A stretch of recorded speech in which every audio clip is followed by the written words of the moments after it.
Hello viewers, in this program I will discuss about physical properties of minerals. I will discuss about the physical properties of minerals which are based on state of aggregation. Next important property is cleavage. What is cleavage? Cleavage is a tendency of a mineral to break parallel to atomic planes, and these planes are smooth surfaces. These breaking of the mineral, they break along the smooth surfaces. Surfaces must be smooth, then only we call it as cleavage. The cleavage or the parting is controlled by internal structure of the mineral, and cleavage planes are often parallel to one or more crystallographic directions. Viewers, as you know very well, there are three crystallographic directions A, B and C. So, you have crystallographic planes also. So, breaking of the minerals along or parallel to a certain plane is important, and in their habit they break up along certain planes, and these are the planes which also display the weaknesses in the lattice structures, weaknesses in the lattice structure of a mineral. Cleavage are of different types. What are those? First is prismatic, when parting is parallel to the prism. Basal cleavage, it is parallel to A and B axis and across the C axis. Third one is parting or false cleavage, as seen in case of corundum, pyroxene and garnet. They show false cleavage. It is not a cleavage, but it looks like a cleavage. So, there are three different types of cleavages: prismatic, basal, and third one is parting or false cleavage.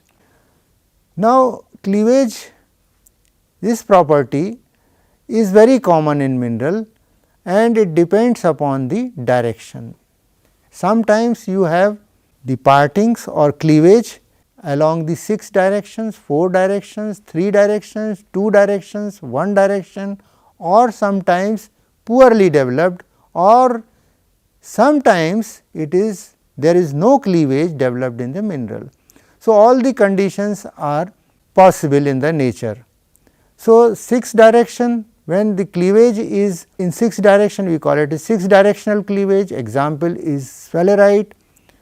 The partings or cleavages are parallel to dodecahedral faces. There are minerals where cleavages are or the partings is possible in 4 direction, we call it 4 direction cleavage. Such cleavages are found in fluorite. In case of 4 sided or 4 directional cleavages, it is parallel to octahedral phase. When it is parallel to 3 directions, we call it as 3 directional cleavage, as in case of halite, galena. These are the 2 examples, calcite, dolomite.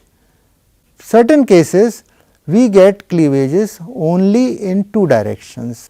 Example is pyroxene, where cleavage is of 2 direction. What is the angle between the 2 direction? That is 124 degree, and prismatic cleavage, we call it as prismatic cleavage. Another example is feldspar, where we get cleavage parallel to the faces and they are at right angles to each other or 90 degrees. Kyanite is also a mineral which shows 2 directional cleavages, and if you remember, the hardness of the kyanite in these 2 directions is also different. What does it reflect? The weaknesses in the planes of the lattice structure. Now, one directional cleavage is seen in case of mica, topaz, only one direction. There is no second direction along which mineral can be broken up. Then cleavage is poorly developed, neither it is completely developed nor it is not developed, it is poorly developed. Some of the planes are developed, but other surfaces are broken or irregular. So, we call it as poorly developed. Example is nepheline and leucite. And there are certain minerals where no cleavage is developed. There is no cleavage which is developed. There are minerals when there is no cleavages. It is not necessary that all the minerals do have cleavages. What are those minerals where you do not find cleavages? They are quartz and olivine. Quartz sometimes shows conchoidal fracture, but no cleavage. I am showing you a picture of three sets of cleavages. They are developed here. One is in this direction, second is in this direction, and third one is in this direction. So, there are three sets of cleavages developed in this rock. As I said earlier, there are minerals without cleavages. You can see amorphous mineral, but no cleavage is developed here. This is hand drawn figure where I can show you one direction cleavage. This one direction cleavage, you see this cursor carefully. This is one direction cleavage along which mineral can be separated or the crystals can be separated easily, and this is a plane surface. When it is separated, it is a plane surface like this. This is also a separated surface. Then second is the two directional cleavage. This is two directional cleavage. One direction is this one, second direction is this one. So, in drawing, this is one direction and the second cleavage is perpendicular to the horizontal direction. This is horizontal direction and this another set of cleavage is perpendicular to the horizontal surface. So, there are two directional cleavages. Now, three directional cleavage. Three directional cleavage, what are the directions? You see, this is one direction of cleavage which is on the surface of the specimen, second direction is this one, and third direction of cleavage along which parting is easy is this one. This is the third direction. So, you have direction 1 along which mineral can be separated easily or the planes can be separated. This is second direction and this is the third direction. It is the line picture of all the three directions, horizontal direction, vertical direction, and this is across the length of the specimen. Now, another important property which is also commonly seen in case of minerals is striations. What are these striations? Striations, they are the structures basically represented by thin parallel lines or furrows or crystal faces. It forms due to succession of narrow planes meeting at an angle and producing mini ridges. So, striation is a regular feature and it is represented by a thin parallel line. This is a structure or furrows developed over the crystal faces. Any crystal faces you may find that striations are developed, and furrows or ridges or grooves, they are developed, but these grooves and ridges, they are aligned together. They are not isolated, but they are aligned in a one particular direction. Such types of structures are called striations. Striations are very well developed in minerals like quartz, tourmaline and pyrite. Here I am trying to show you the striations. It is entirely, it is a crystal face of a quartz. This is a quartz crystal here. This is a quartz crystal. You see entire picture of a quartz crystal, and this is the face of the quartz. You see carefully, this is the face of a quartz. On this face of the quartz, these are the grooves or ridges. You have one groove here, you have ridges here, grooves, ridges, they are developed in a regular manner, and such structures or such features are called as striations. This is another example of a tourmaline. Tourmaline, as I said earlier, they develop, tourmaline develop, faces develop, most common faces are prismatic faces, and along prismatic faces, this is a prismatic face of a tourmaline crystal, along which the parting is also very common, or cleavages are also developed, but this is not a cleavage, but it is striations. Striation means on this prismatic surface of the tourmaline crystal, these ridges or grooves are developed. These dark black colored grooves alternately developed, grooves and furrows developed over the prismatic face of a tourmaline. So, such structures are called striations. Here is a picture of very well developed striations in pyrite. This entire specimen is of a pyrite, but here the pyrite face, very well developed pyrite face shows grooves or striations. See carefully, these are the grooves alternating with ridges or the eminences and depressions, they are aligned in a particular direction. These are the grooves and ridges in pyrite. Now, I will discuss about a quartz crystal. Here is a picture of a quartz crystal, natural crystal, and in this quartz crystal these are the faces developed over this. These are the important faces of a quartz, and if you see this face carefully, there are certain ridges and grooves and minor trenches developed over these. See this cursor carefully, these are the ridges, dark colored ridges developed over this face of a quartz. So, these are the striations found in the natural minerals. Now, another important property is fracture. In my previous slides, I have discussed about the cleavage. Now, I am discussing about the fracture.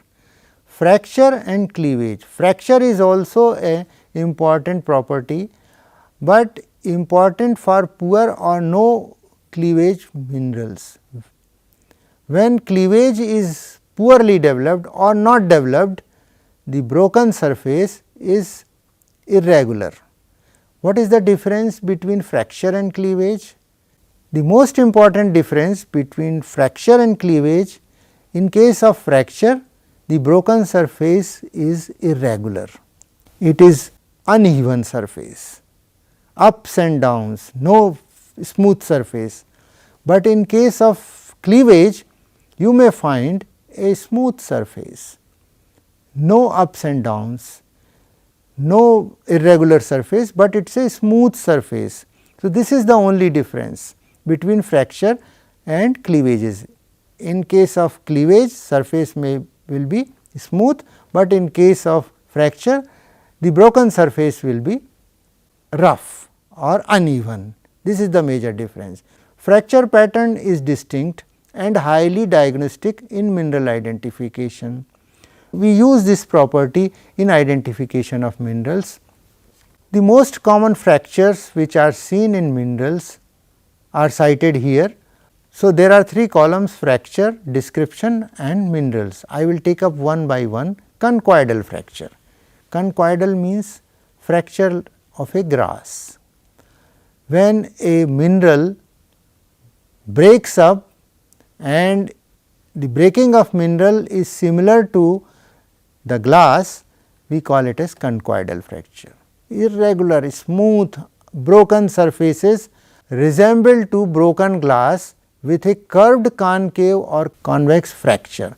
Such surfaces or such type of fracture is called conchoidal fracture. Example is obsidian. Obsidian is a rock actually, it is a natural glass, and quartz and flint, they show conchoidal fracture. Uneven fracture, when you have rough, uneven, irregular, broken surface with a slight elevation and depression, we call it as uneven fracture. Majority of the minerals, they show uneven fracture. Even fractures, flat surfaces are there, but you should be careful, these flat surfaces are distinct. They are not similar to the flat surfaces of a cleavage. They are dissimilar in the sense that these flat surfaces are rough, whereas in case of cleavages, these flat surfaces, although they are flat surfaces, but those flat surfaces of cleavages are smooth, that is the major difference. Now, another category of fracture is fibrous or splintery. Fibrous fracture of a fiber shown along fracture surfaces. The example is asbestos. When you break up the surface, you may find the fractured surface is very much similar to the thread like surface. So, we call it as fibrous fracture. Hackley, another category is Hackley. Hackley fracture is a broken surface with rough zagged edges or broken across its length. That is very important, it is broken across its length. Hackley fracture is very common in iron, native copper or kyanite. They display Hackley fracture. Then lastly, earthy. Earthy fracture, broken dull surfaces. The broken surfaces are dull, they are not shining. So, such fractures are called earthy fracture. The best example is chalk or clay minerals, they display earthy fracture. So, viewers, you have different categories of fractures: conchoidal fracture, uneven fracture, even, fibrous or splintery, Hackley, earthy fractures. All the different categories of fractures can be distinguished by their different configurations of the surface, and I have also given the common examples, these fractures found in certain mineral species which I have already given in this table. Here is the picture which shows conchoidal fracture. See carefully, this surface is a broken surface, it does not show any regular or even surface, but it resembles very closely with the broken surface of a glass. So, this is called conchoidal fracture. Viewers, in this program I have discussed physical properties of minerals based on state of aggregation, which includes cleavage, striations and fracture. Thank you very much.